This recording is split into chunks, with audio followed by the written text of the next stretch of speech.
अध्याय 5।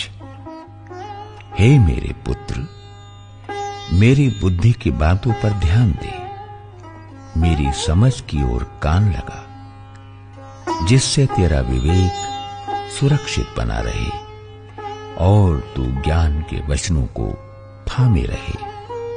क्योंकि पराई स्त्री के ओठों से मधु टपकता है और उसकी बातें तेल से भी अधिक चिकनी होती हैं, परंतु इसका परिणाम नाग दौना सा कड़वा और दोधारी तलवार सा पैना होता है।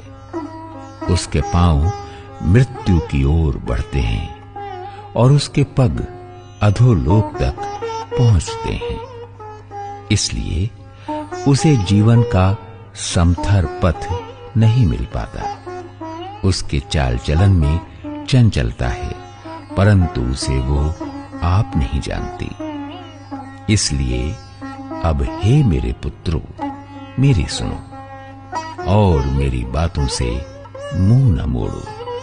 ऐसी स्त्री से दूर ही रहे और उसकी डेवढ़ी के पास भी न जाना।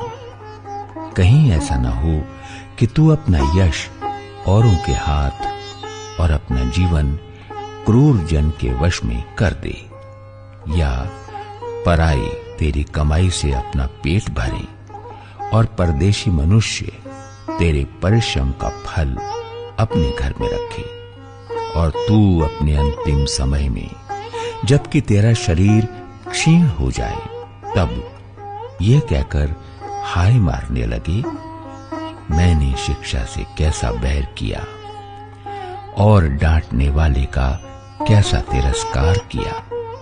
मैंने अपने गुरुओं की बातें न मानी और अपने सिखाने वालों की ओर ध्यान न लगाया।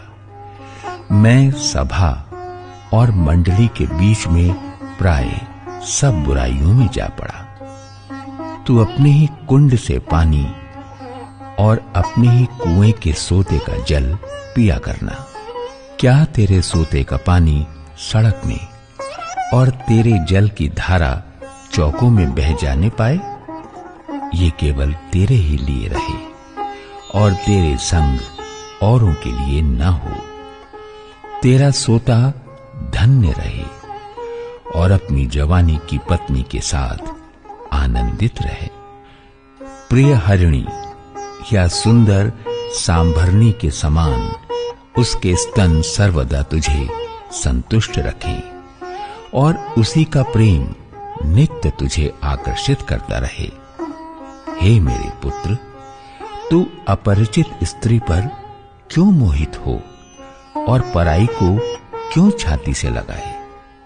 क्योंकि मनुष्य के मार्ग यहोवा की दृष्टि से छिपे नहीं हैं और वो उसके सब मार्गों पर ध्यान करता है।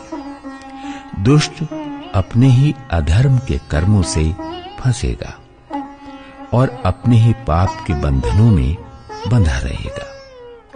वो शिक्षा प्राप्त किए बिना मर जाएगा और अपनी ही मूर्खता के कारण भटकता रहेगा।